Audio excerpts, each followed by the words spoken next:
안녕하십니까, 레필입니다. 11월 9일 LNF 보도록 하겠습니다. 먼저 증시 보겠습니다. 코스피 0.08%, 코스닥은 0.6% 상승하면서 마무리를 했고요. 오늘도 장 초반에는 강하게 상승을 시작하다가 또 중간에 떨어지다가 결국에는 코스피는 보합, 코스닥은 올라가면서 마무리를 좀 했습니다. 여전히 크게 증시 전체가 좀 건강하게 올라간다라는 느낌은 없고요. 저점 부근에서 왔다 갔다 하면서 크게 변화 없는 움직임이 지속이 되고 있습니다.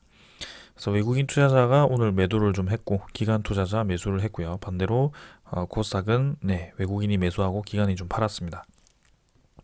이번 주 목요일이면 옵션 만기일이고요. 그 옵션 만기일 전후로 해서 이제 주가가 좀 변동성이 크기 때문에 이전에도 옵션 만기일 당일, 그 다음에 전일 이렇게 해가지고 수급이 좀 많이 바뀌는 그런 모습이었는데요. 이번에 11월 달 옵션 만기일 이후에는 또 어떻게 움직일지 보도록 하겠습니다. 자, 그래서 지지 라인을 지금 거의 바닥까지 다 내려왔고요. 2950선 정도면 지지 라인 정도면 되겠습니다. 그래서 추가로 더 내린다면 2900선 아래로 이제 떨어질 수 있는 그런 자리이기 때문에 증시 전체에서는 좀 반등이 필요한 그런 시점이고요. 조금 더 힘을 내서 좀 올라가줬으면 좋겠습니다. 하지만 여전히 거래량 주고 있고요. 대형주 위주로의 그런 상승분은 나오진 않고 있습니다. 주봉도 마찬가지, 서서히 조금 61선 아래로 돌파하면서 떨어지고 있는 모양새고요. 월봉도 5개월 연속이죠. 5개월 연속 음봉으로 만들어지면서 특히 우리나라 증시가 좀 약하게 진행이 많이 되고 있는 것 같습니다. 자, 금액으로 따진다면 이제 기간은 오늘 2,700억, 외국인은 1,300억 매도하면서 진행이 되었고요.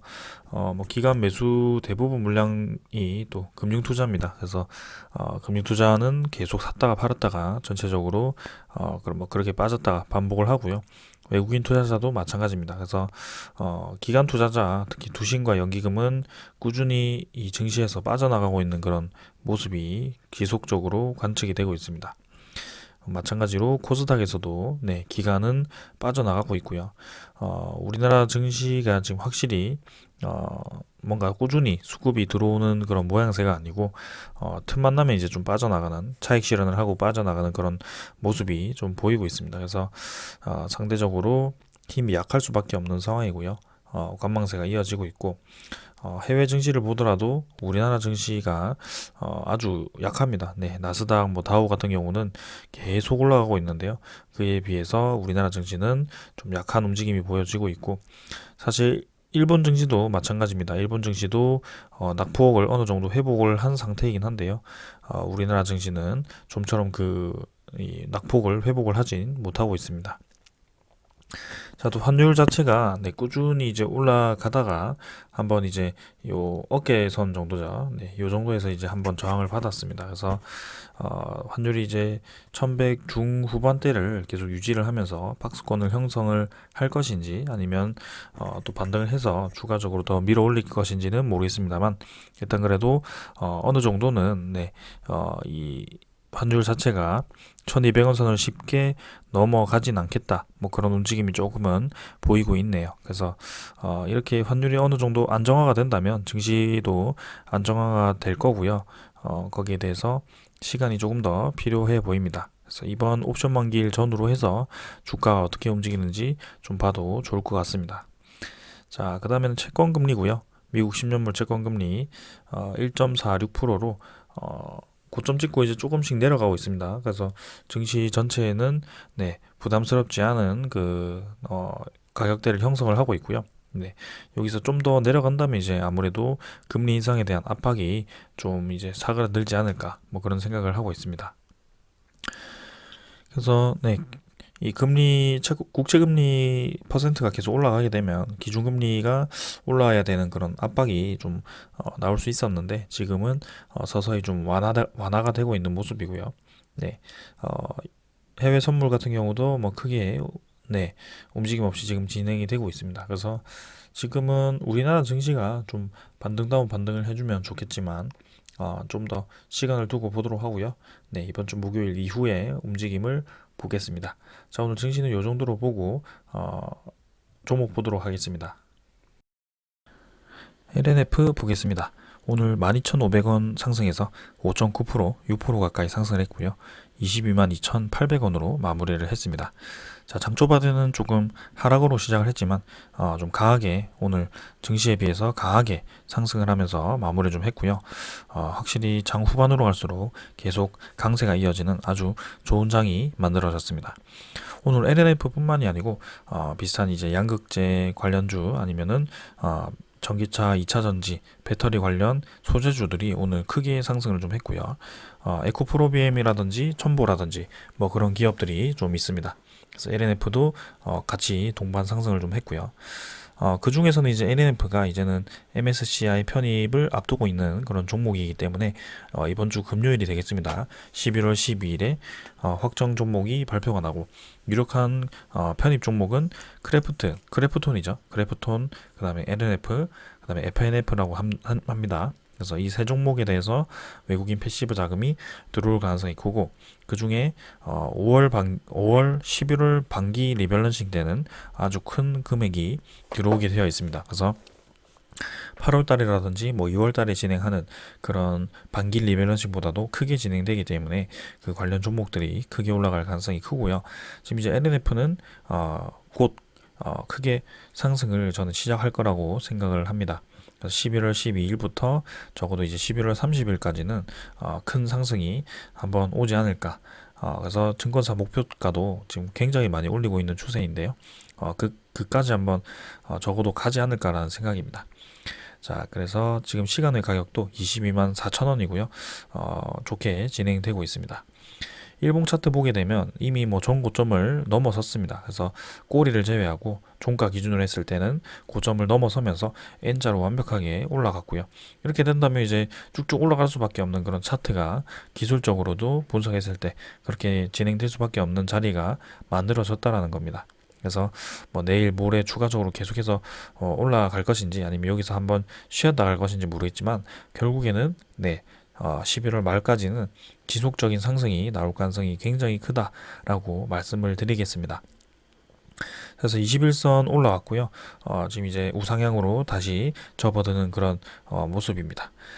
자, 요때 이제 한번 말씀을 드려서 잡았다가 또 이렇게 손실까지 갔던 그런 경험이 있는데요. 다시 한번 크게 상승하면서 그대로 또 올라가는 그런 모습이 나왔습니다. 그래서 이제는 이 꼬리를 돌파를 하면서 완벽하게 또 사상 최고가를 달성하지 않을까라는 생각이고요. 자, 지금 보시면 뭐 정말 가파르게 올랐습니다. 자, 요렇게 올랐는데 또 오른다고? 라는 이제 분들이 있을 텐데요.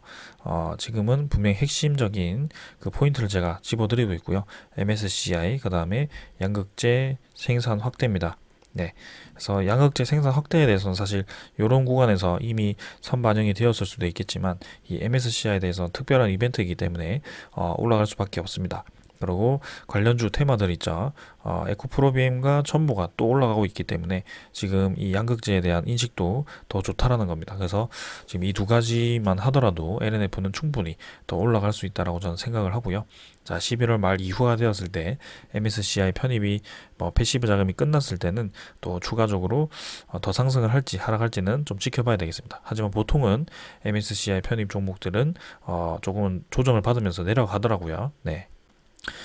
그래서 제 방송을 좀 오랫동안 지켜보시고 하신 분들은 이 MSCI마다 제가 종목 몇 개씩 집어드리고 있는 것을 알고 계실 겁니다.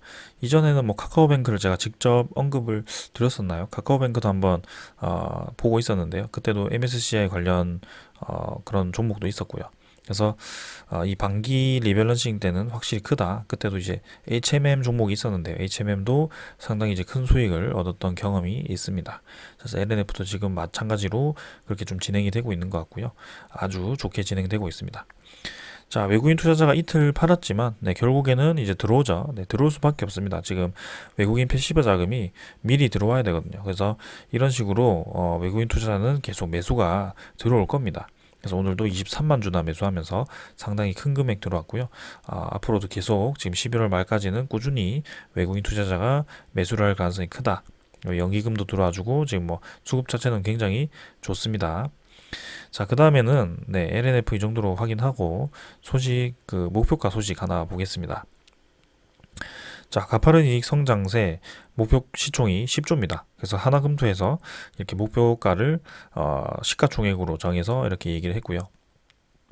지금 10조라고 한다면 얼마까지 가야 되나요? 이렇게 물어보실 수 있는데 지금 LNF의 시가총액은 오늘 종가 기준으로 해서 네, 7조 7,500억입니다. 네, 그래서 시가총액이 지금 10조가 되기 위해서는 한 30% 정도의 여유가 있다. 네, 그래서 30%를 올라간다면 한 28만 원 정도겠죠. 그래서 그 정도까지 주가가 상승 여력이 충분히 있다라고 생각하시면 될 것 같고요. 여기서 내용을 잠깐 보면 전기차 시장이 이제 밝다. 이건 다 알죠. 그래서 배터리 시장 규모도 계속해서 성장을 한다. 뭐 이것도 다 아는 사실입니다. 그래서 전기차 판매 증가라는 변수와 함께 전기차 한 대당 탑재 용량이 함께 증가하면서 배터리 시장의 이 성장의 기울기가 전기차 시장보다 더 가파를 전망이라고 합니다. 이 얘기가 무슨 말이냐 하면 이제는 전기차를 생산을 했는데 전기차 한 대당 주행거리가 굉장히 핵심입니다. 여러분들 뉴스 보시면 알겠지만 무슨 차는 테슬라는 뭐 주행거리가 얼마고 현대차는 주행거리가 얼마고 아이오닉이죠. 그다음에 뭐 어디 차는 얼마고 이런 식으로 비교를 하게 되어 있습니다. 그래서 지금 소비자들은 지금 우리가 LPG가 아니죠. 가솔린과 같은 뭐 그 정도 뭐 한 주유를 하면 이제 7, 800km는 갈 수 있는 그런 자동차가 좀 필요한데 아직까지는 좀 4, 500km 정도밖에 되지 않는 것 같아요. 그래서 이거를 이제 높이기 위해서는 핵심적인 그게 두 개죠. 첫 번째는 이제 배터리 용량을 늘릴 수밖에 없고요. 네, 배터리 용량을 늘려야 되고요. 두 번째는 자동차를 가볍게 만들어야 됩니다. 이 두 가지가 핵심이고요. 그래서 여기서는 이제 차량 경량화 소재가 치고 들어오는 것이고 여기서는 양극재와 같은 그런 배터리 관련 종목들이 또 이렇게 치고 들어오는 것이죠. 그래서 계속해서 이렇게 양극재가 관심을 받을 수밖에 없는 상황이고요. 지금은 네, 배터리 시장 연평균 성장률이 지금 중국은 21%, 중국의 지역은 29%로 중국의 지역의 성장률이 점차 이제 높아질 듯 하다라고 합니다. 그래서 지금 중국 시장뿐만 아니고 이렇게 전체적으로 시장이 증가하다 보니까 이전에 뭐 LFP와 같은 그런 뭐 중국 시장에서 생산하는 배터리가 테슬라에서 쓴다라고 했지만 그게 악재가 될 수 없는 것이 지금 전체적인 중국 이외의 시장들이 이렇게 커지고 있다라는 점입니다. 자, 그래서 2024년 예상 양극재 생산량을 17만 톤으로 가정을 하면 4조 2천억 원의 가량의 매출이 가능하다라고 합니다. 그러니까 10조가 충분히 가능하다라는 거죠. 자, 그래서 LNF 굉장히 기대되는 기업 중에 하나고요. 이 기업을 제가 왜 네, 이 5만 원 아래에서 이 진주를 찾지 못했을까 하는 좀 아쉬운 그런 모습이 있습니다. 근데 지금이라도 이렇게 발견하고 MSCI 이걸 또 이용을 해서 또 수익을 얻는 그런 상황이니까 한번 네 11월 말까지는 꾸준히 리뷰를 해 보도록 하겠습니다. 자, 오늘 여기까지 하고 마무리하겠습니다. 감사합니다.